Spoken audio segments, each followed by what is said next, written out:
오늘 우리가 읽는 에베소서 2장의 내용에서는 에베소 성도들로 하여금 과거에 그들이 어떠한 신분을 가진 사람들이었고 예수님으로 말미암아 그들이 새롭게 변화된 신분이 무엇인가를 그들에게 일깨워 줍니다. 그들이 주님의 영광스러운 몸의 지체로 부름받아서 그들이 계속적으로 하나님이 거하시는 처소로 지어져 간다는 사실들을 말해줍니다.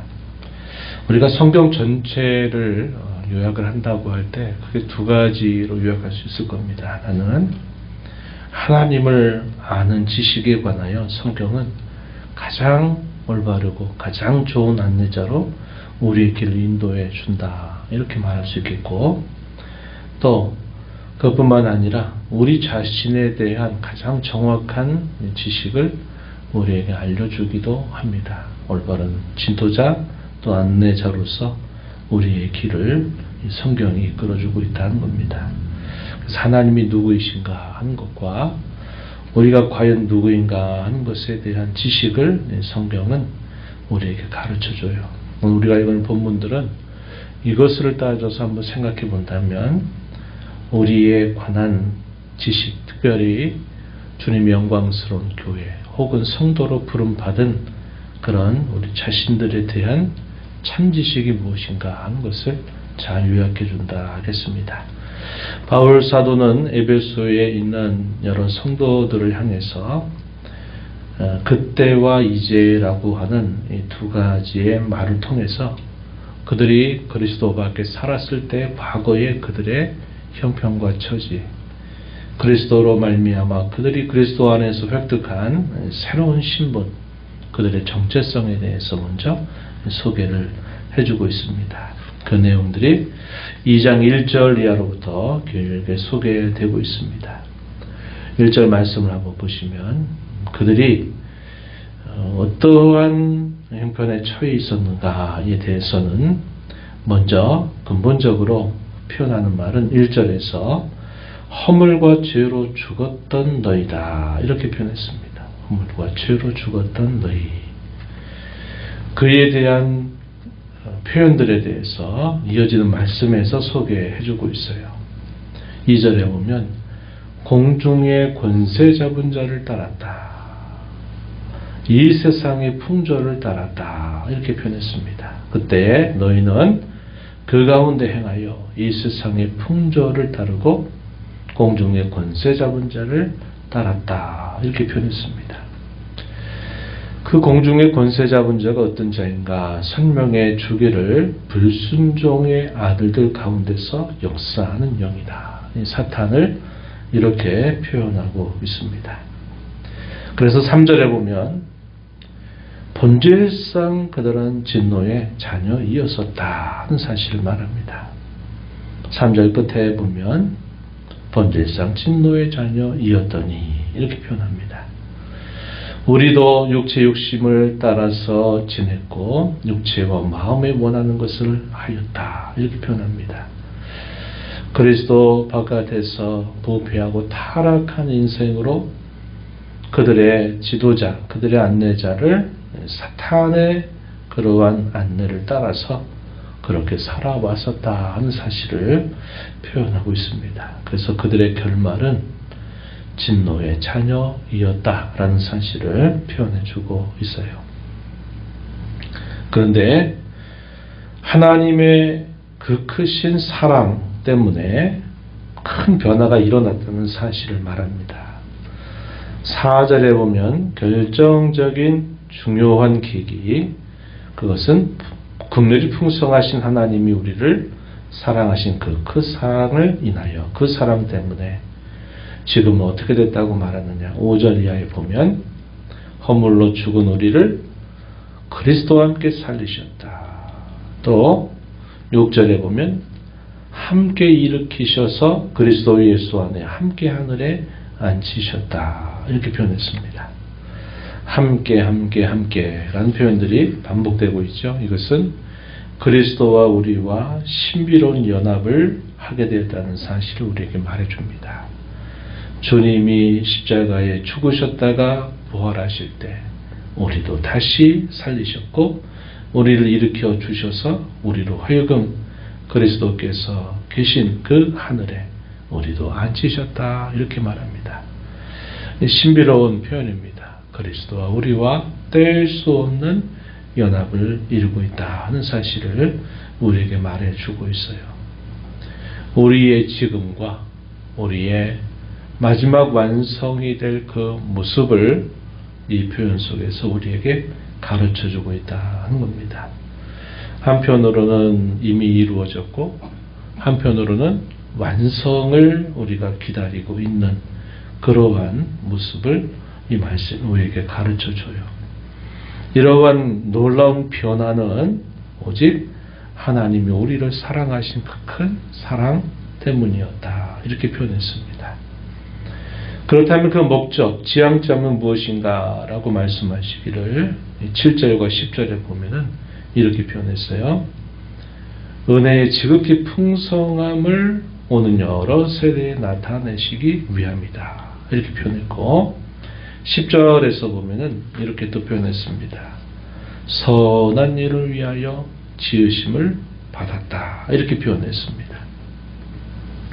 하나님께서 그의 크신 사랑으로 말미암아 본질상 진노의 자녀이었고 허물과 죄로 죽었고 우리도 알지 못하는 사이에 사탄의 그런 권세 아래 있으면서 그 불순종의 아들 가운데 늘 따르며 살았던 우리가 하나님의 크신 사랑으로 말미암아 우리가 그리스도와 연합을 이루게 되고 우리로 하여금 새로운 신분을 얻게 되었다는 사실을 우리에게 말해주고 있습니다. 그 목적에 관해서는 선한 일을 위하여 살아가도록 혹은 하나님께서 베푸르신 그 은혜의 풍성함을 우리를 통해서 나타내게 하시려고 이렇게 그 목적을 분명하게 말해줍니다. 한 가지 조심해야 될 게 있다.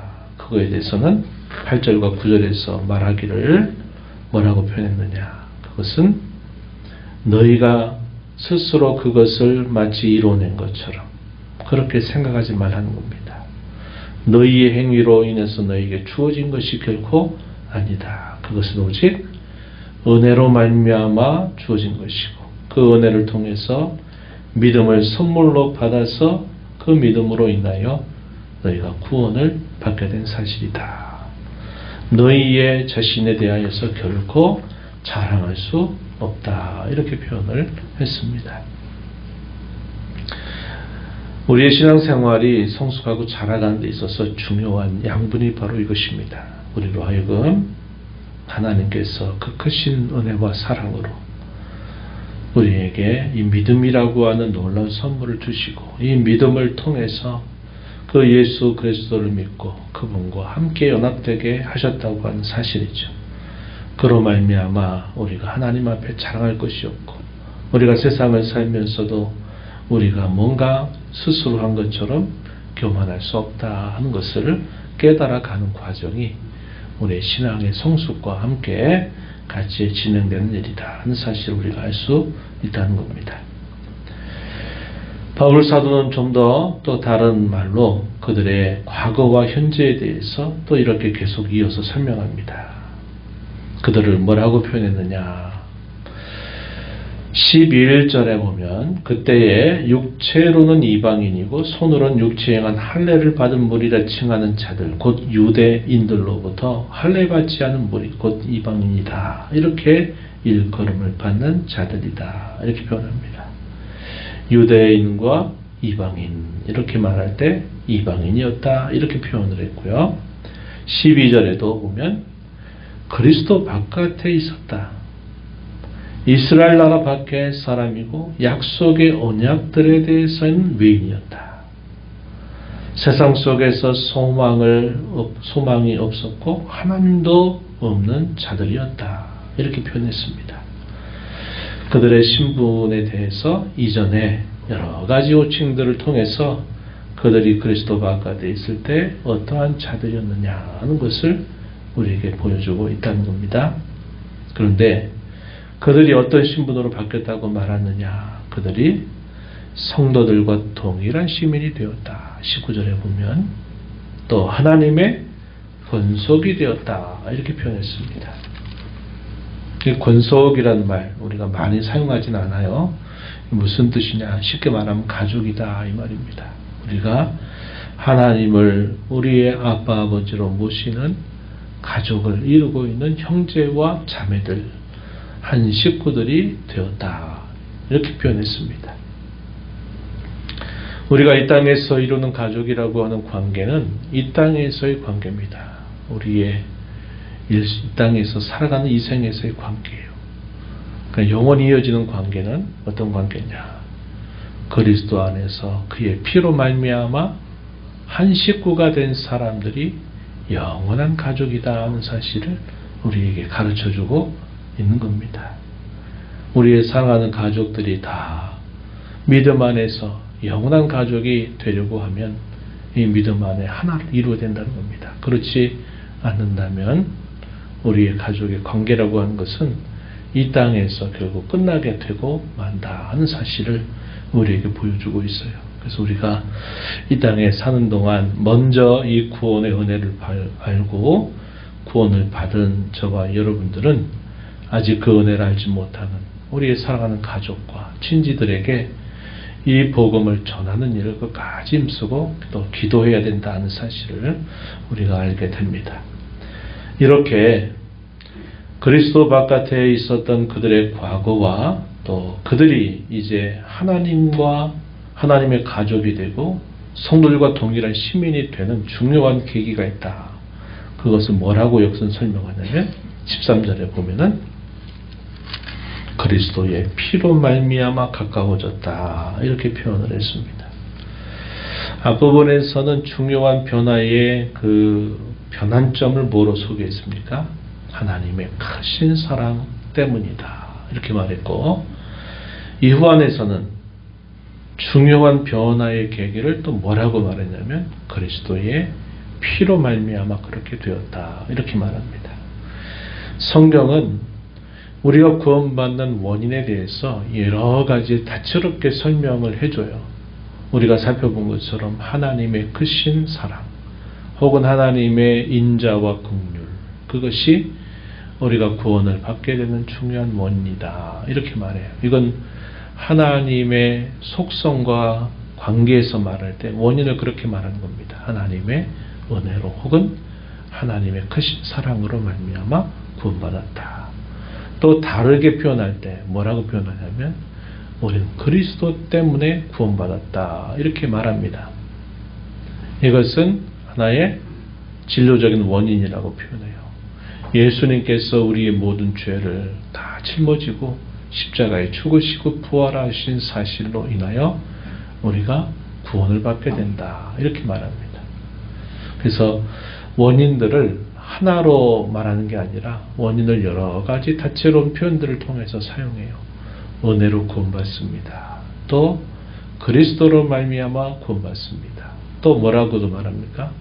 믿음으로 말미암아 구원을 받는다고도 말합니다. 이것은 도구적인 원인을 나타내는 표현들이에요. 그래서 믿음으로 구원받습니다. 은혜로 구원받습니다. 그리스도로 구원받습니다. 성경은 공히 이러한 다양한 원인들을 바탕으로 해서 우리의 구원이 결코 우리에게서 나는 것이 아니라 하나님으로부터 우리에게 주어지는 전적인 선물이다 하는 사실을 우리에게 강조해주고 있다는 겁니다. 그리스도의 피가 갖는 그 효력에 관해서 사도가 뭐라고 말하냐면 수평적으로 유대인과 이방인 사이에 그 장벽, 그 벽을 허물었다. 그래서 화평을 가져다 주었다. 이렇게 표현했습니다. 15절에 표현했고요. 16절 이하로부터 18절에 이런 내용에서는 수직적으로 하나님과 우리 사이에 죄로 막혔던 그 담을 허물어버려서 하나님과 우리를 화목하게 해주셨다. 이렇게 말하고 있습니다. 수평적으로 수직적으로 우리에게 참된 평안 혹은 참된 평강, 이것을 우리에게 가져다 주셨다. 이렇게 표현을 하면서 그의 피로 말미암아 우리가 하나님과 하나님의 가족이 되고 성도들과 동일한 시민이 되었다. 이렇게 표현합니다. 마지막 부분에서는 뭐라고 표현했느냐? 우리가 계속 지어져가는 하나님의 집으로 비유적으로 표현하고 있다는 겁니다. 그래서 마지막에 보면 우리는 그리스도를 모퉁이 돌로 해서 사도들과 선지자들의 터, 곧 하나님의 말씀을 터로 삼아서 세워지는 성도다. 이렇게 표현을 하고요. 우리 모든 성도는 마치 집을 우리가 연상할 때 그 집의 벽돌 혹은 집에 하나하나 이어지는 모든 것들이 서로 연결되어 있는 것처럼 우리 모든 성도들은 지체로서 서로 연결되어 있다는 사실을 우리에게 말해줍니다. 그 목적에 관해서는 하나님께서 거하시는 처소로 계속적으로 지어져 가고 있다는 사실을 우리에게 보여줍니다. 그래서 여기 20절 이하에 보면 너희는 사도들과 선지자들의 더 위에 세우심을 입은 자라. 그리스도 예수께서 친히 모퉁이 돌이 되셨느니라. 그의 안에서 서로 연결하여 주 안에서 성전이 되어간다. 성령 안에서 하나님이 거하실 처소가 되기 위하여 그리스도 예수 안에서 함께 지어져 간다. 우리를 뭐라고 표현했냐면 한편으로는 이미 변화된 신분을 말하면서 한편으로는 계속적으로 변화를 이루어가는 모습으로 우리를 표현하고 있다는 겁니다. 그것이 하나의 비유를 통해서 하나님이 거하시는 처소로 우리는 날마다 지어져 간다. 이렇게 표현을 하고 있다는 겁니다. 이 표현들을 우리가 이 땅에 살면서 우리가 살아가는 모든 인생의 여정을 통해서 하나님께서 우리 안에 거하시는 그런 거룩한 처소로 계속적으로 변화를 거듭해가고 하나님의 뜻에 더 부합된 그런 삶으로 날마다 다듬어져 가는 그런 하나님의 집이다 하는 그런 내용들을 우리에게 소개해주고 있다는 겁니다. 오늘 이 말씀을 통해서 우리가 과연 누구인가라고 하는 말씀을 다시 한번 정리합니다.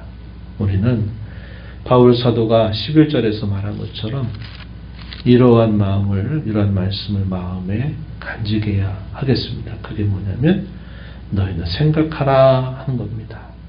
어떤 자들이었다는 사실들을 생각해라. 그리스도 밖에 살았을 때 너희가 과연 어떠한 결말을 만들어낼 수밖에 없었던 자들인지, 죄로 인해서 당하게 될 그 비참한 모습이 무엇인가를 항상 잊지 말라는 겁니다.